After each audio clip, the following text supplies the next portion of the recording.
대통령실이 광주 전남 공동 민생 토론회 개최를 추진하자 강기정 광주광역시장이 불참의 뜻을 나타내는 등 강력 반발했습니다.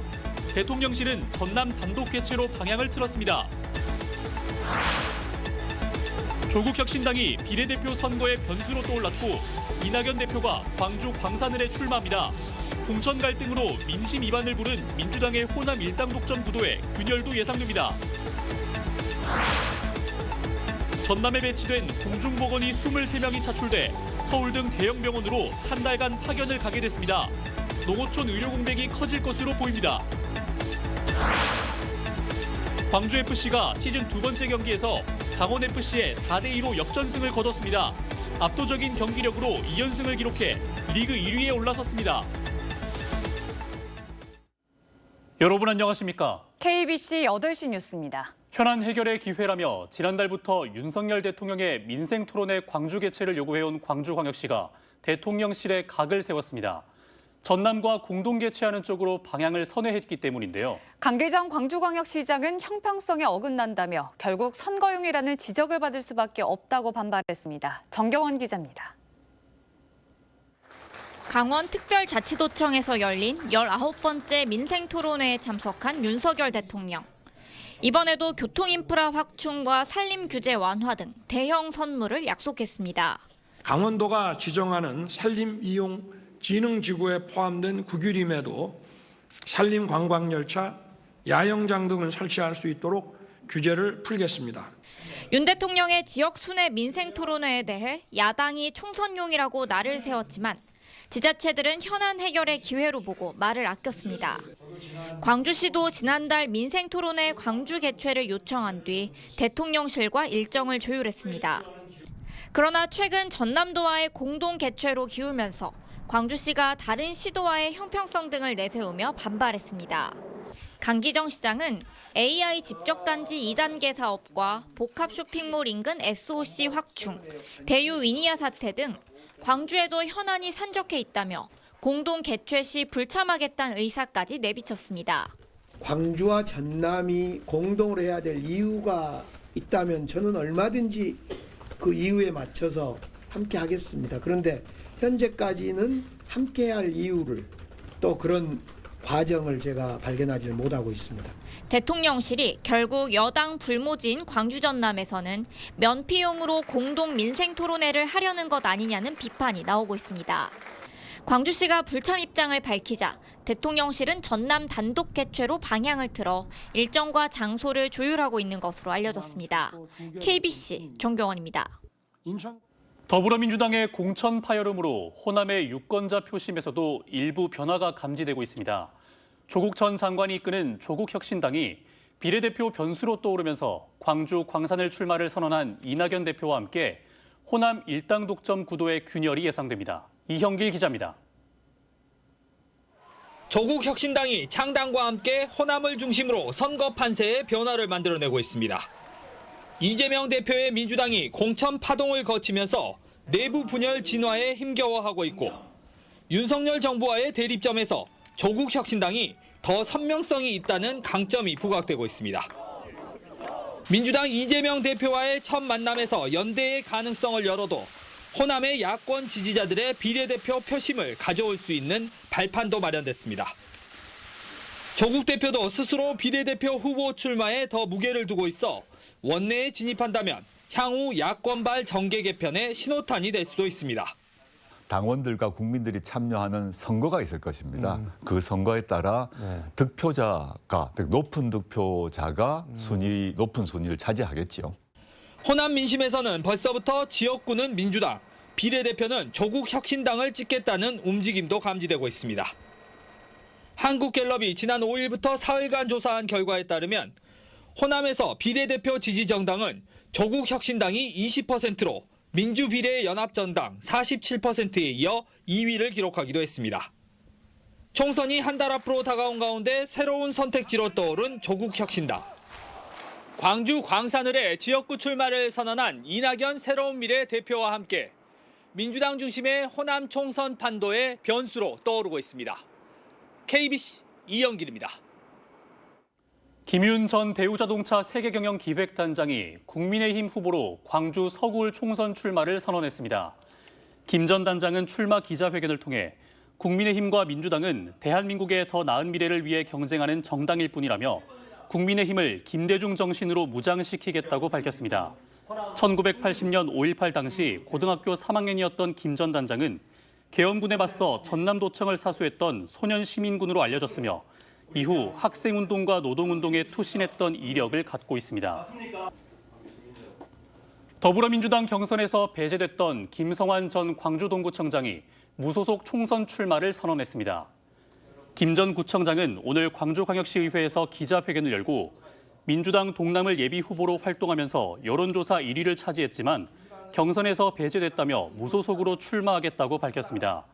민주당에 대해서는 민심을 무시하고 광주 시민의 정치적 선택권을 사실상 제한시켰다며 민주당 후보 또한 불공정 공천의 결과라고 비판했습니다. 집단 행동에 나선 전공의들이 의료 현장을 이탈한 여파가 가뜩이나 의료 환경이 열악한 전남에 부담을 주고 있습니다.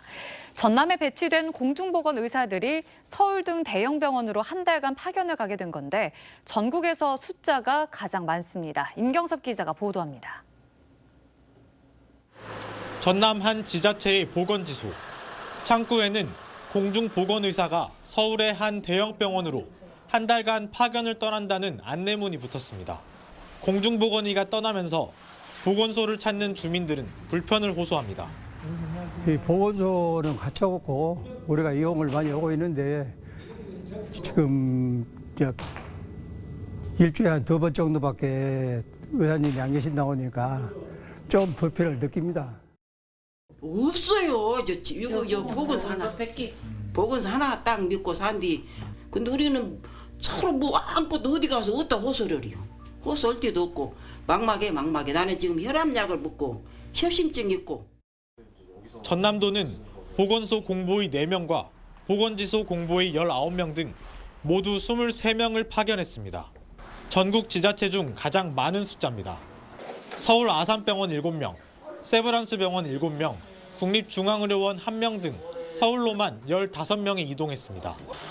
보건지소는 일반적으로 공보의 한두 명만 두고 있어 공백이 불가피합니다. 지자체들은 다른 보건소나 보건지소에서 인력을 순환 배치하는 방식으로 대처하고 있습니다. 공백은 당연히 생기고 있고요. 오늘 지금 계속 그걸 계획하고 짜고 있습니다. 공중보건사 대표 의사랑 합의하에 지금 하고 있습니다. 전공의 집단행동으로 빚어진 의료 공백을 막기 위해 농어촌 의료를 책임지는 공보의들을 차출하면서 지역민들의 불안은 커지고 있습니다. KBC 임경섭입니다. 10년 전 침몰하는 세월호에서 홀로 탈출했다가 살인 혐의로 무기징역을 선고받고 복역 중인 선장 이준석 씨가 참회의 뜻을 밝힌 것으로 전해졌습니다. 이 씨는 지난 7일 순천교도소에서 장헌권 광주 서정교회 목사와 면회를 가진 뒤 자신의 큰 잘못을 뉘우치며 복역하겠다는 뜻을 밝혔습니다. 이 씨는 또 많은 분들에게 씻을 수 없는 상처를 줬다며 세월호 참사 유가족들에게도 사죄한 것으로 알려졌습니다. 국민의힘 공천관리위원회가 5.18 폄훼 논란을 빚은 도태우 변호사에 대한 공천을 재논의하기로 했습니다. 국민의힘 공관위는 내일 열리는 공관위 회의에서 대구 중남구에 공천된 도 후보의 과거 발언이 당의 정강정책에 배치됐는지 여부 등을 논의하겠다고 밝혔습니다. 앞서 오늘 오전 열린 국민의힘 비상대책위원회 회의에서는 일부 위원들이 도 후보의 공천을 철회해야 한다며 우려를 제기했고 한동훈 비대위원장은 공관위에 도 후보의 과거 발언 전반에 대해 면밀히 재검토해달라고 요청했습니다. 지난해 돌풍을 일으키며 역대 최고 성적을 기록했던 광주FC의 기세가 올해도 만만치 않습니다. 시즌 초반부터 압도적인 경기력을 보여준 광주FC는 강원FC를 상대로 4대2 역전승을 거두며 무패 행진을 이어갔습니다. 고우리 기자입니다. 경기 시작 1분 만에 강원FC의 양민혁 선수에게 선제골을 내준 광주FC. 강원의 거센 압박에 전방 수비가 무너지며 흔들렸고 전반 내내 강원에 끌려다니며 고전했습니다. 이정효 감독은 안혁주와 가브리엘을 차례로 투입하며 분위기 반전을 시도했지만 강원의 골문은 쉽게 열리지 않았습니다. 후반전 시작과 함께 최경록이 투입되며 주도권은 광주 쪽으로 기울었습니다. 후반 3분 엄지성이 밀어준 골을 가브리엘이 마무리하며 동점을 만들었고 후반 16분엔 이건희가 역전골을 뽑아냈습니다. 제가 잘해서 넣었다기보다 일단 팀이 너무 잘 도와줘서 넣었다고 생각을 해서 일단 팀 플레이에 있어서 나오는 찬스들을 제가 살려야 공격 포인트가 더 많이 생길 것 같습니다. 이후 가브리엘과 최경록이 득점을 이어가면서 2점 차 승리를 이뤄냈습니다. 1, 2라운드에서 모두 승기를 잡은 광주는 울산을 득점에서 앞서며 K리그1 선두를 달리고 있습니다. 더 많이 준비해야 될 것 같고 더 많은 개선이 필요한 경기였던 것 같습니다. 홈팬분들이 골이 많이 나서 즐거워하시는 모습 보니까 거기에 좀 위안을 삼고 싶습니다. 광주의 3라운드 상대는 K리그 전통의 강호 포항 스틸러스입니다. 포항은 지난 주말 브라질 출신 공격수 조르지의 활약을 앞세워 대구FC를 상대로 3대1 승리를 거뒀습니다. 시즌 초반 무패 행진을 이어가고 있는 광주가 전통의 명가 포항을 상대로 원전 첫 승을 거두며 돌풍을 이어갈 수 있을지 주목됩니다. KBC 고울입니다. 이준석 대표가 이끄는 개혁신당이 40총선 광주 전남 지역구 후보자를 공천했습니다. 김종인 개혁신당 공천관리위원장은 오늘 광주와 전남 지역 5개 선거구 후보자 명단이 포함된 2차 공천 결과를 발표했습니다. 광주에서는 서구울의 최연숙 광주시민회 사무총장 등 3명이 공천을 받았으며 전남에서는 순천광양 곡성구례갑의 천하람 최고위원 등 2명이 공천됐습니다. 단수 공천된 이계호 의원과 맞서기 위해 추진됐던 박노원과 이석형 예비후보의 단일화가 무산됐습니다. 담양 한평 영광장성 선거구에 출마하는 무소속 이석형 예비후보는 여론조사를 통해 단일화하기로 합의한 박노원 예비후보가 어제 불참의 뜻을 전달했다고 밝혔습니다. 이석형 예비후보는 박 예비후보의 기권은 안타깝다면서도 지역을 바꾸겠다는 일념으로 끝까지 선거를 치르겠다고 강조했습니다. 박노원 예비후보는 무소속 출마를 포기하고 당에 잔류하기로 했습니다. 자신이 차로 들이받은 자전거 운전자를 방치해 후속 사고로 숨지게 한 50대 뺑소니범이 실형을 선고받았습니다. 광주지법 형사 8단독은 2022년 10월 5일 담양군 편도 2차선 도로에서 차를 몰다가 B씨의 자전거를 충격한 뒤 구호 조치 없이 떠나 후속 사고로 B씨를 숨지게 한 혐의로 54살 A씨에게 징역 2년 6개월을 선고했습니다. 재판장은 A씨가 전방주시와 구호 조치 의무를 소홀히 해 B씨를 숨지게 했다고 판단했습니다. 현역병 복무를 피하려고 고의로 체중을 줄인 20대 사회복무요원이 징역형의 집행유예를 선고받았습니다. 광주지법 형사 8단독은 2021년에서 2022년 식사량과 수분 섭취량을 극도로 제한하는 방법으로 체중을 줄여 사회복무요원 신체 등급 판정을 받은 혐의로 22살 A씨에게 징역 6개월의 집행유예 2년을 선고했습니다.